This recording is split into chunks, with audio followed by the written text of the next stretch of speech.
नमस्कार। दोषदृष्टिर्भवेत् वैद्यः इस श्रृंखला का ये तीसरा व्याख्यान। दोषों की दृष्टि का एक व्यापक प्रवास हमने शुरू किया है। उसमें से एक चय इस स्थानक पर हम जरा रुके और वहाँ पे कुछ बातें समझ ली। सुविधा के लिए हम लोग षटक्रिया काल को आधारभूत मान रहे हैं और उसके अनुसार एक एक स्थानक हमने 6 स्थानक तय किए हैं। एक एक स्थानक पर रुकेंगे और थोड़ा इधर उधर जाके घूम के वो जैसे कि तीर्थ क्षेत्र में जाते हैं तो 4-5 मंदिर देख के आते हैं, ऐसे ही हम इस संकल्पना के स्थानक पर रुकेंगे और संकल्पना के विविध पहलू देख लेंगे। तो ये क्रम से आगे आने वाला चय के बाद प्रकोप स्थानक है। मान्यता ऐसी है कि चय एव जयेत दोषः, चय की अवस्था में ही दोष का उस पर विजय प्राप्त करे। अब ऐसा होता है कि वैद्यों की उपेक्षा हो या रुग्णों की उपेक्षा हो और ये अवस्था इतनी तरल होती है कि उस पर ज़्यादा गौर नहीं किया जाता, दुर्लक्ष्य हो जाता है, उपेक्षा हो जाती है। तो जो साधारणीय व संचित होने वाले परमाणु है वो हमने देखा कि गुण से भी बढ़ते हैं और अपने आकार से भी बढ़ते हैं। तो ऐसे संचित हो कर वो एक परिस्थिति ऐसी आ जाती है कि वो आशय की व्याप्ति से बाहर जाना चाहते हैं। जैसे कि व्यवहार में अगर आप बच्चों को एक बच्चों को अगर एक कक्ष में छोड़ दे तो कुछ देर के बाद वो वहाँ पे शांति से नहीं बैठेंगे, वो बाहर जाने की ज़रा इच्छा करेंगे। वैसे ही ये जब दोष संचित होते रहते हैं तब कि नियत काल ऐसा आता है, नियत क्षण ऐसा आता है, इसको अंग्रेजी में टिपिंग पॉइंट बोलते हैं, कि उस टिपिंग पॉइंट में उनकी ये चाहत होती कि चलो अभी ये आशय छोड़कर हम चले जाएं। उन्मार्गगामी होने की उनकी इच्छा होना, इसको कहते हैं प्रकोप, इसको कहते हैं प्रकोप। और जैसे कि हमने देखा कि स्तब्ध कोष्ठता लक्षण है वात का, क्षय का, उसकी उपेक्षा की जाए और जो भी वात संचिति के हेतु है वो ऐसे ही आगे चलते रहे तो ये वर्त तक चला जाता है, वर्त लक्षण प्राप्त हो जाता है। अगर पित्त का क्षय का लक्षण आपने देख लिया, पीतावभास है, मंदोष्मता है, इन पर गौर नहीं किया गया, उपेक्षा की गई, तो यही लक्षण आपको आगे चलकर युवान पेटिका हो या व्यंग हो, ऐसे कुछ लक्षणों में उसका परिवर्तन होता हुआ आपको दिखाई देता है। ज्वर भी हो सकते हैं पित्त का। तो ऐसी ये उन्मार्ग की जो अवस्था है उसको कहते हैं प्रकोप। उन्मार्ग की अवस्था, उन्मार्गगामिता, अभी तक वो फैले नहीं है। जैसे कि आपने सिग्नल पर देखा होगा, जब रेड लाइट होता है तब लोग रुकते हैं, पर कुछ क्षण के बाद आगे वाले या पीछे वाले हॉर्न बजाना शुरू करते हैं, या आगे वाले जो रहते हैं वो एक्सीलेटर का एक घुमाना शुरू कर देते हैं। ये जो आगे जाने की इच्छा चाहत होती है इसको कहते हैं उन्मार्गगामिता। ये दृष्टांत इदराज बिंदु माधव जी कट्टी इनका है, मेरा नहीं है। अनुभव मेरा है लेकिन दृष्टांत उनका है। अनुभव सबका है पर दृष्टांत उन्होंने दिया था। ये लोकगत दृष्टांत है, समझने के लिए काफ़ी अच्छा है। तो प्रकोप के लक्षण चरक और सुश्रुत में उपलब्ध है। यहाँ पे आपको दिखाई दे रहे हैं। थोड़ा वीडियो स्टॉप करके आप देख लीजिए, संदर्भ देख लीजिए, आपके पास तो ग्रंथ होंगे तो वो लक्षण देख लीजिए। उन्मार्गगामिता के लक्षण क्या क्या होते हैं। अब इसमें समझने वाली और भी कुछ बातें हैं, वो जरा समझ लेते हैं। सामान्य नियम ऐसा है कि क्षय के बाद प्रकोप हो जाता है, पर ऐसा सर्वथा सर्वकाल नियम नहीं है, सामान्य नियम है। कभी कभी क्षय होने के बावजूद भी प्रकोप हो जाता है, क्षय ना होने के बावजूद भी प्रकोप हो जाता है। उसकी चर्चा चरक जी ने की है। चरक चिकित्सा सन अध्याय 30 में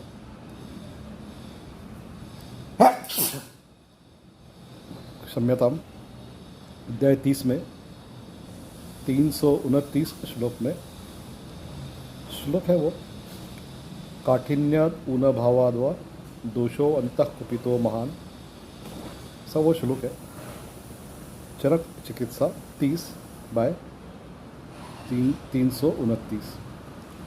तो उसमें कहा गया है कि अचय्य भी दोषाणाम प्रकोपो भवत्येव, चय के बगैर भी दोषों का प्रकोप होता है। अभी थोड़ा ये भी देखने लायक चीज़ है। अगर आप सुश्रुत पे नज़र डालें तो सुश्रुत ने स्नेहन नियमों के अनुसंधान में कुछ जो लक्षण दिए हैं वो अचय प्रकोप के लक्षण है, ऐसी मेरी मान्यता है। सुश्रुत चिकित्सा 39 25 से 32 तक के श्लोक है, इसमें इसका विवरण है, आपको सामने दिखाई दे रहे हैं, देख लीजिए और सुश्रुत में मूलतः पढ़ लीजिए।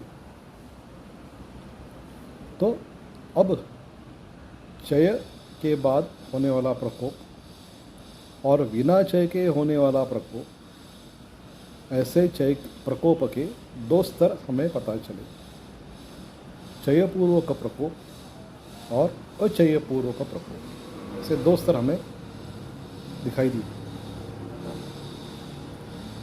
अब दोनों स्तर में ऐसा होता है, क्षय पूर्वक हो या अक्षय पूर्वक हो, कि कुछ कारणों के होते हुए ऐसा नहीं कि एक ही दोष प्रकोपित हो, कभी कभी उन्हीं कारणों से दो दोष भी प्रकोपित हो जाते, या उन्हीं कारणों से तीनों दोष भी प्रकोपित हो जाते, या कभी कभी ऐसा होता है कि एक ही दोष इतना प्रकोपित हो जाता है कि बाकी शांत बैठे हुए दोषों को भी कुछ न कुछ पीड़ा करता है, या दो दोष प्रकोपित हो जाते हैं और शांत बैठे हुए दोषों को भी कुछ न कुछ पीड़ा करते हैं। तो अगर दोष प्रकोपित हो जाते हैं तो उसको कहते हैं संसर्ग। दो दोष प्रकोपित हो जाते हैं उसको कहते हैं संसर्ग, और तीनों के तीनों दोष प्रकोपित हो जाते हैं तो उसको कहते हैं सन्निपात। तीनों के तीनों दोष अगर प्रकोपित हो जाते हैं उसको कहते हैं सन्निपात। बस संसर्ग के कितने प्रकार है उसका चार्ट आपके सामने है, देख लीजिए, कॉपी कर लीजिए। सन्निपात के 13 प्रकार है, संसर्ग के 9 प्रकार है, उसका चार्ट आपके पास है। सन्निपात के भी 13 प्रकार है, उसका भी चार्ट आपके पास है। तो ये दूसरा सन्निपात वाला जो चार्ट है वो मैंने पूरा नहीं किया है, तो आपको पूरा करना है, वो थोड़ा होमवर्क करना है। अभी तीसरी बात है, कुछ बातें हमने समझ ली कि क्षय पूर्व प्रकोप होता है, ये सामान्य अवस्था है। अक्षय से भी प्रकोप होता है, अक्षय पूर्वक भी प्रकोप होता है, ये दूसरी बात हमने समझ ली।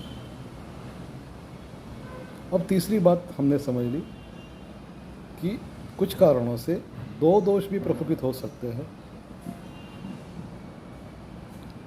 या तीन दोष भी प्रकोपित हो सकते हैं।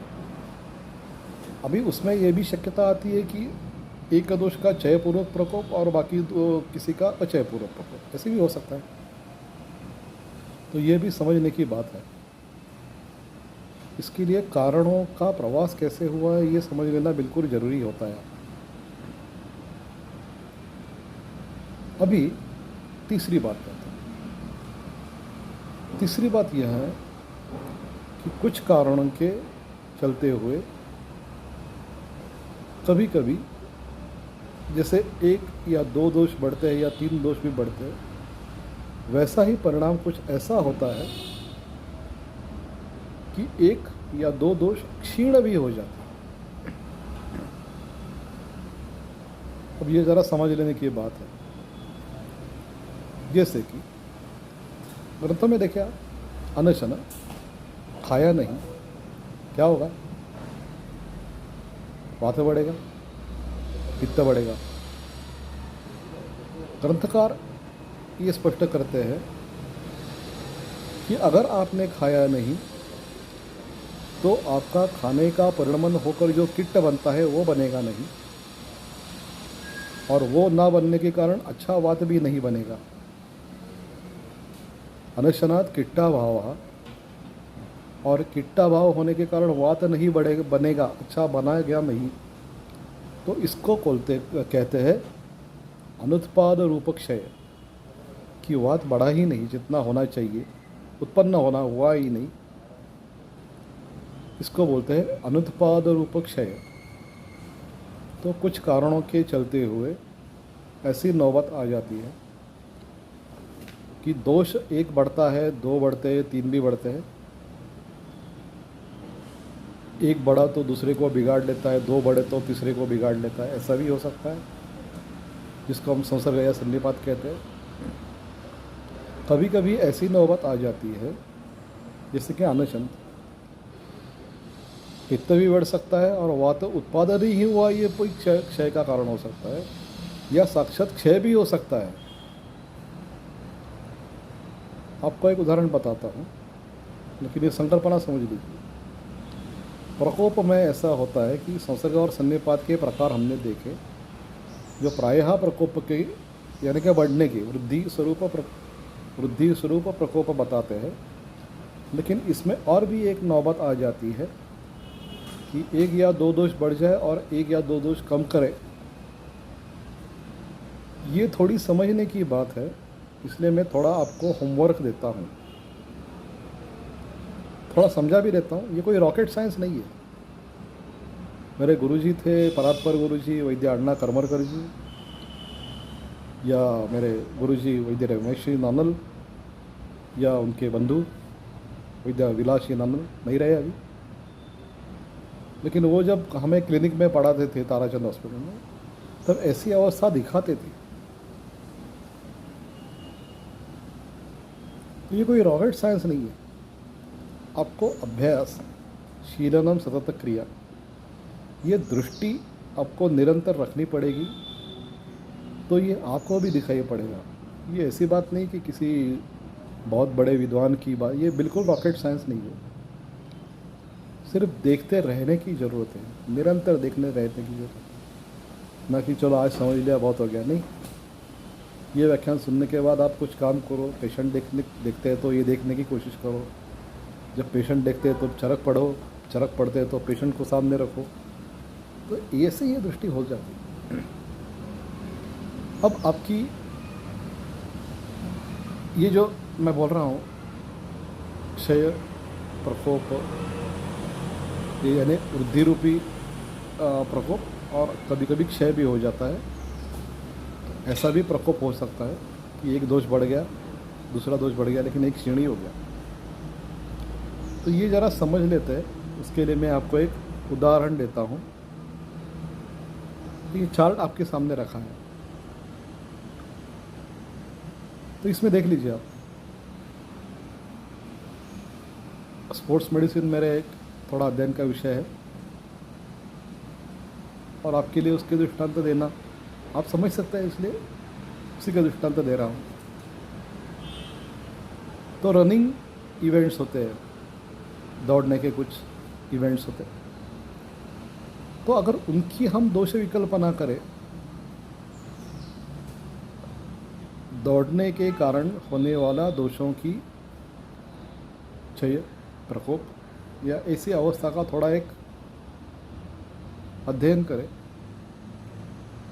या एक काल्पनिक तर्क अपना पर्याप्त करने की कोशिश करें, तो क्या दिखाई देगा। मेरा ऐसा अनुभव है कि स्पोर्ट्स करते हैं लोग तो सिर्फ उनको स्पोर्ट्स की चिकित्सा, उनको सिर्फ वातस्य उपक्रम स्नेहा स्वेद संशोधन मृदु यही पता चलता है। नहीं, ऐसे नहीं होता। बहुत ही बारकाई का विषय है, कभी फुर्सत से उस पर भी चर्चा करेंगे। अलग व्याख्यान श्रृंखला का विषय है, कभी इस व्याप्ति में नहीं होगी, कभी अलग से चर्चा करें। तो एक सिर्फ उसकी स्पोर्ट्स मेडिसिन कितना गंभीर विषय है, ये देखने के लिए आप एक दौड़ने का एक कोष्टक यहाँ पे चार्ट मैंने रखा, देख लीजिए। इसमें लिखा है कि 100 मीटर दौड़ने वाले क्या क्या होगा, दोषिक विकल्पना। तो वात उसका बढ़ जाएगा, पित्त पर कुछ असर नहीं, कफ पर कुछ असर नहीं। तो 400 मीटर दौड़ने वाले व्यक्ति है, उसका वात बढ़ जाएगा, पित्त थोड़ा बढ़ जाएगा, कफ पर कुछ असर नहीं होगा। जो 800 मीटर दौड़ने वाली व्यक्ति है, उसका वात बढ़ जाएगा, पित्त उतना ही बढ़ जाएगा, और कफ थोड़ा क्षीण हो जाएगा। वात बढ़ जाएगा, 3 स्केल किए, 1 2 3, तो वात 2 स्केल तक बढ़ जाएगा, पित्त भी 2 स्केल तक बढ़ जाएगा, कफ एक स्तर तक नीचे आ जाएगा, कफ क्षीण हो जाएगा। और कोई मैराथन दौड़ता है तो क्या हो जाएगा, वात 3 स्केल तक बढ़ जाएगा, पित्त भी 3 स्केल तक बढ़ जाएगा, और कफ 2 स्केल तक कम हो जाएगा। तो देखिए, ये एक विकल्पना हो गई अपनी, दोषों के प्रकोप की एक अवस्था का एक अध्ययन हमारा हो गया। अगर आपको ऐसे कुछ 100 मीटर दौड़ने वाले की तुरंत चिकित्सा करनी है, तो आपके पास तो समीकरण आ जाता है कि सिर्फ वात बढ़ा है, तो मधुर अम्ल लवण 3 रस है, इतना छोटा सा ही बढ़ा है, तो चलो थोड़ा मधुर रस खाने को दे देते हैं, औषधियों दवाइयों की ज़रूरत नहीं। अब ये 400 मीटर दौड़ के आया है, तो उसको दवाइयों की भी ज़रूरत नहीं, आहार से ही ठीक हो जाएगा, थोड़ी विश्रांति भी लगेगी। मैराथन के बाद क्या लगेगा, ये भी आपका समीकरण हो जाता है, कभी बाद में इसकी चर्चा। तो ये सब था आपके लिए। प्रकोप के स्थानक पर हम खड़े रहे, थोड़ा विश्राम किया, और अक्षय प्रकोप देख लिया। अक्षय प्रकोप के बाद हमने देख लिया कि संसर्ग भी देख लिया, सन्निपात भी देख लिया। संसर्ग और सन्निपात के बाद हमने और एक बात देख ली कि सिर्फ वृद्धिरूपी प्रकोप होता है, ये तो होता ही है प्रकोप अवस्था में, अभिप्रेत है। पर कभी कभी 2 दोषों का प्रकोप होने के कारण कुछ हेतु ऐसे रहते हैं, तो किसी एक दोष का या 2 दोष का क्षय भी हो जाए, ये भी एक घटना हो सकती है, होती है, देखने दिखाई पड़ती है हमें, चिकित्सा में दिखाई पड़ती है, निदान में चिकित्सा में दिखाई पड़ती है। उसके अनुरूप चिकित्सा भी कर सकते हैं। इसके लिए हमने एक उदाहरण देखा कि 100 मीटर दौड़ने वाले की एक विकल्पना की जाए तो क्या होगी, 200-400 मीटर दौड़ने वाले की विकल्पना की जाए तो क्या होगी।